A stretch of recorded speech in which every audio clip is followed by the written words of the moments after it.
Good morning बच्चों।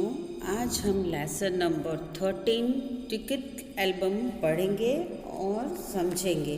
तो पहले तो इस पाठ से हमें क्या सीखने को मिल रहा है ये मैं आपको समझा दूँ। बहुत ही सुंदर पाठ है, इससे हमें बहुत ही अच्छी बातें यानी गुड हैबिट सीखने को मिल रही हैं।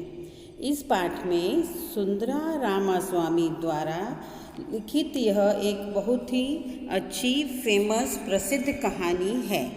इस कहानी में मामा द्वारा सिंगापुर से भेजी गई एल्बम के कारण नागराजन अपनी सभी दोस्तों के बीच प्रिय बन गया था। अपने दोस्तों के बीच फेमस हो गया था, सबका प्रिय बन गया था। अब कोई भी राजप्पा की एल्बम को नहीं पूछता था, जिसके कारण राजप्पा में ईर्ष्या और द्वेष की भावना ने जन्म ले लिया यानी उसके अंदर ईर्ष्या और द्वेष की भावना पनपने लगी, बढ़ गई। यह नागराजन के घर पर गया और नागराजन की अनुपस्थिति में यानी उसकी एब्सेंस में उसने उसकी एल्बम को चुरा लिया। अर्थात किसने चुरा लिया बच्चों?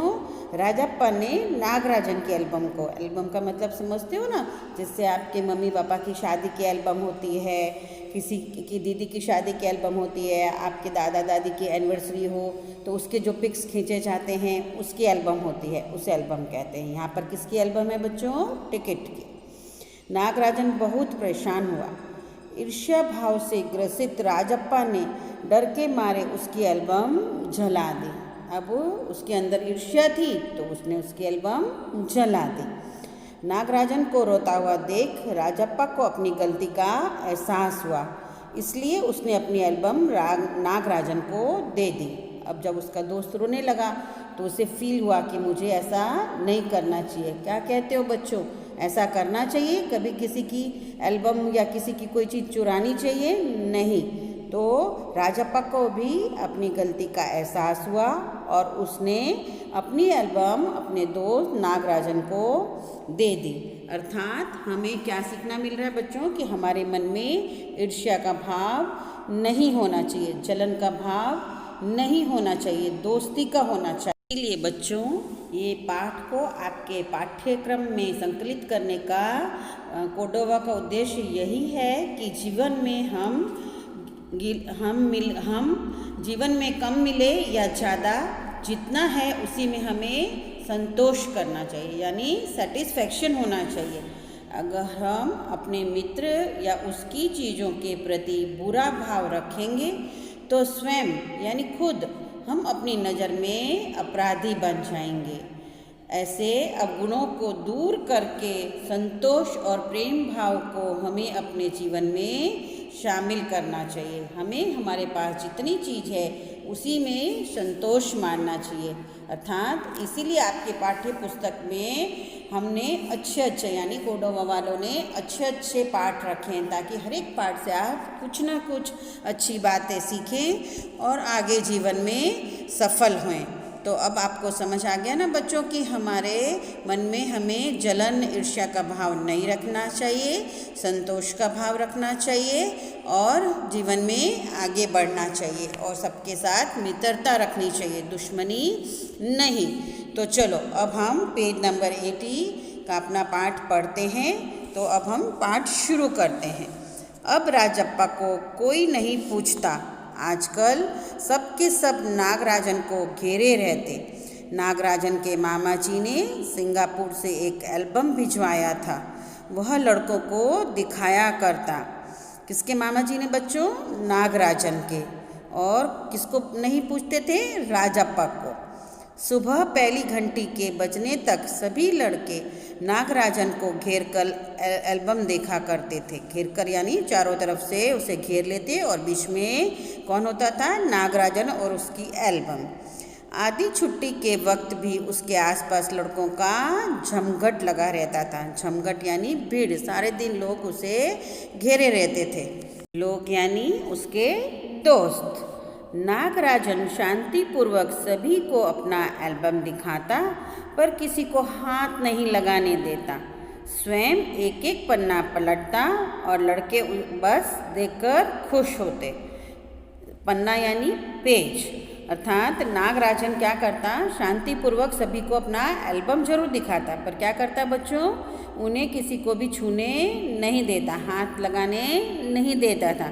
स्वयं यानी खुद एक एक पन्ना पलटता, यानी एक एक पेज पलटता धीरे धीरे शांति से, और लड़के बस देखकर खुश होते। छूने की इजाज़त वह किसी को भी नहीं देता था। उसे लगता था कि कोई भी एल्बम को छुएगा तो उसकी एल्बम खराब हो जाएगी, इसलिए खुद ही सबको पूरी एल्बम दिखाता था। कौन बच्चों?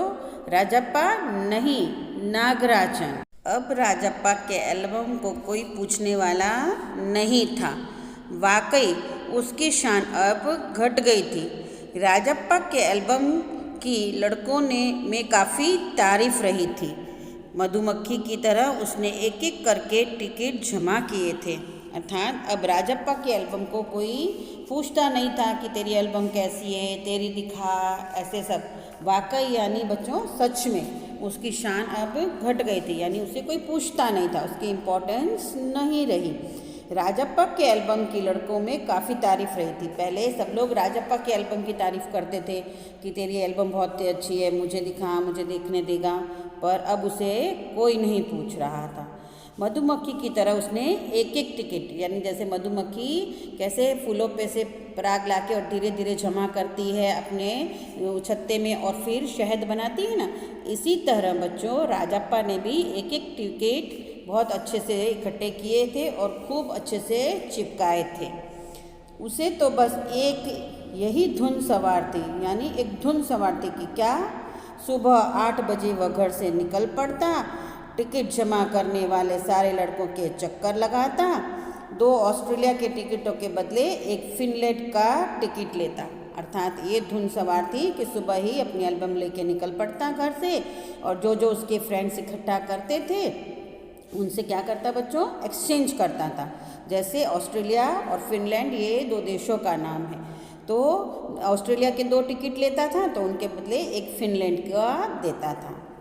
2 पाकिस्तान के बदले एक रूस का। अब 2 पाकिस्तान की टिकट देता कोई तो उसे उसके बदले में एक रूस यानी रशिया का टिकट देता था। 4 मील दूर अपने दोस्त के घर से कनाडा का टिकट लेने पगडंडियों में होकर भागता, यानी 4 मील, बहुत 4 मील यानी 4 कोसों दूर तक अपने दोस्त के घर से कनाडा का टिकट लेने के लिए पगडंडियाँ यानी बेटा जो छोटे छोटे रास्ते होते हैं, पतले रास्ते होते हैं, उनमें से होकर वह भागता था। विद्यालय भर में उसका एल्बम सबसे बड़ा था। विद्यालय भर में यानी पूरी स्कूल में उसका एल्बम सबसे बड़ा था। किसका?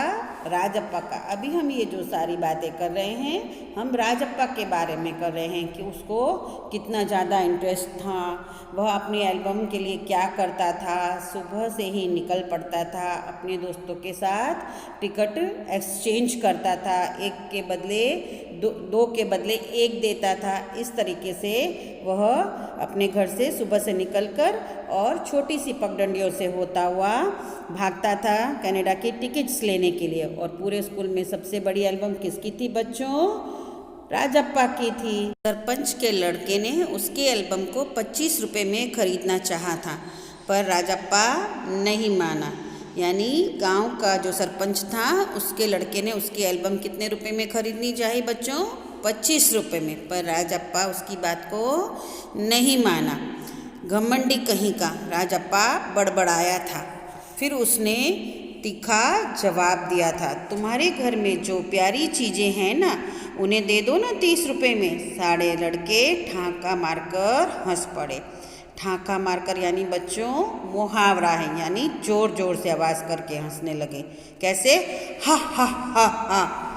घमंडी कहीं का, ऐसा कौन बोलता है? राजप्पा बड़बड़ाया। किसके लिए?